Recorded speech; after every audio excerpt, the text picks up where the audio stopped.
what's my simple message today? As we hear about issues that people are going through, I've come to talk about Mephibosheth. That God, in spite of our situations, still intervenes. That we can see the manifestation of God in the life of a man. How God took Mephibosheth from the place of disgrace and rejection to the place of restoration. And that's my prayer for you here today. Each person sitting here today is called to greatness. You are a prince, you're a princess. The grace of God rests upon you. You're called to do exploits. So God intervened in the life of Mephibosheth. I'm praying for those of you who have been crying silently, that God will intervene in your life. That God will bring you out of Lo-debar. Lo-debar is that place of spiritual bondage where you are bound, that place of hardship. It's my prayer that God will break that yoke. So here is a man who had great potential, but Lo-debar was holding him down. So Lo-debar messes up with your mind. And in the case of Mephibosheth, there's nothing really wrong in his mind. But the problem was in his limbs.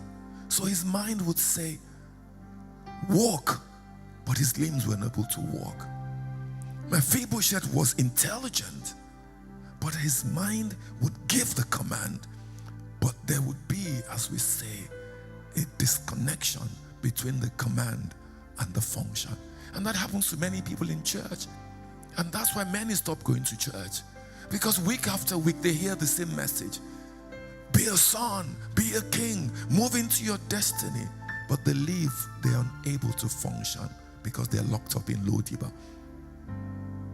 Because they are lame. They are unable to function. Today you may be here and you may not be physically incapacitated, but some of us have spiritual dysfunction. Some have emotional dysfunction. My prayer is that healing would come to you today. I feel it's a new day, it's a new season. And God gave us this message because we've been preaching finish 2019 strong and spring into 2020 in spite of the challenges, that God is still at work. So I brought this message to encourage you that there is a fresh outpouring. You can break out of poverty. You can walk in victory. You can enter your wealthy place. I'm praying for new relationships for someone. Praying for you to enter the new level. And praying for new jobs, that you rise up in prayer. You will not become a prisoner of chance, but that your destiny would unfold. I pray that you would never be imprisoned in that valley of regret. Today, limitation is being removed from your life. Failure is being removed from your life. Shame is being, you are not called to shame. You are called to glory. You are called to ability. You are called to walk a path of victory. Thank God for the message of Mephibosheth in the Bible. Because a day comes when salvation comes to a man or a woman. And the move of Mephibosheth from Lo-debar was an act of God's grace.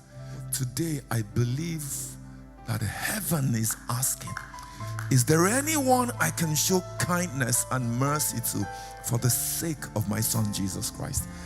Lift your hand to God and say, here I am, Lord. Covenant is irrespective of physical ability. Covenant is irrespective of physical location. When favor and grace breaks upon a man or a woman, challenges cannot stop that grace. Challenges cannot stop that mercy.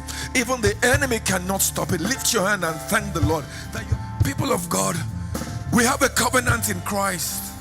The night in which Jesus was betrayed, he said, this is my body, take, it was broken for you. He picks up the cup and says, this is the new covenant in my blood. Oh, we are in covenant with God. And the covenant can never fail. The covenant can never fail. I prophesy to you, you're coming out of Lodibar. You're coming out of shame. Today, the power of covenant is making a way for you. Listen, in spite of what happened to you in the past, God will bring honor. God will bring grace. God will bring mercy. God will bring favor to your life.